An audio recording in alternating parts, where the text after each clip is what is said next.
Hello everyone, फेरि पनि स्वागत छ हजुरहरूलाई मेरो अर्को भिडियोमा। आज पनि हामीहरू मेला हेर्न जाँदैछौँ बुटवलको। आज थोरै चिसो चिसो थियो, त्यही पनि शनिबार बिदाको दिन पारेर हामीहरू चाहिँ मेला हेर्न जाँदैछौँ। अनि सोच्नु होला कि कति जाने रहेछन् यिनीहरू मेला भनेर। अब छुट्टीको बेला कहाँ जाने त भन्दा अहिले मेला चलिरहेको छ, त्यही जाऊँ न त भन्ने हुन्छ नि त। त्यही भएर हामीहरू चाहिँ मेला गइरहेको छौँ। मेन त अब अरू बेला खेलाउन भनेर गएको हो। खासमा मेला चाहिँ उसलाई चाहिँ मिकी माउस खेल्न एकदमै रहर। बिच बाटोमा घुम्दा घुम्दा यो स्लाइड देखेर उहाँ पनि खेल्नु पर्यो अरे उसलाई। त्यसपछि अब र भित्र स्टलहरू घुमेर उसलाई चाहिँ कति बेला मिकी माउस जाउँ जस्तो भयो थियो। त्यही भएर हामीले चाहिँ उसलाई त्यतैतिर खेल्ने ठाउँ भएकोतिर लिएर जाँदैछौँ।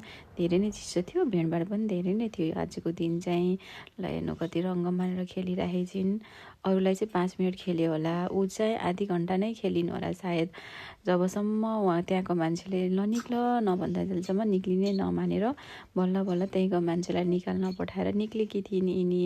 त्यसपछि यो खेलेर नपुगेर फेरि ट्रेन खेल्नु पर्यो अरे उसलाई। ट्रेनमा पनि फेरि बुवा र आफू अगाडि बसेर खुसी हुँदैछिन्। त्यसपछि यो खेलिसकेपछि फेरि सानो ट्रेन देखेर फेरि उता पनि खेल्ने है भन्दैछिन्। त्यसपछि हामी फेरि उसलाई सानो ट्रेन खेलाउन लाग्यो। त्यो खेलिसकेपछि फेरि उसलाई जलपरी हेर्न मन लाग्यो अरे।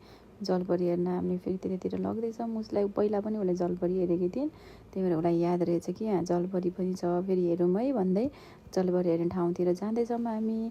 एकैछिन त्यहाँ जलपरी हेरेर बाहिर निस्केपछि जे देखिन् त्यही खान खोज्ने उसलाई चाहिँ उखुको जुस खान पर्यो अरे। फेरि केक नपाएर उहाँ चाहिँ रिसेर बस्नु भएको छ।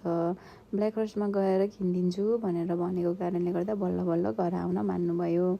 अनि घर आउँदा बाटोभरि कति बेला ब्ल्याक फरेस्ट आउँछ, कति बेला किन्ने कहाँ हो, किन्ने कि नकिन्ने भनेर भन्दा लास्टमा अब त्यति भनिसकेपछि त किनिदिनै पर्यो भनेर हामीले उसलाई चाहिँ फेरि ब्ल्याक फरेस्ट ल्यायौँ। त्यसपछि रोज्दैछिन् यिनले यहाँ यो दिनु भन्दैछिन्। फेरि ब्यागमा पाइसकेपछि खुसी हुँदै जाँदैछिन् बाहिर। मैले चाहिँ घरमा गएर खाउली छोरी भनेको, नाइ ऊ चाहिँ त्यहीँ खाने भनेर त्यही खाँदै मक्क पर्दैछन्।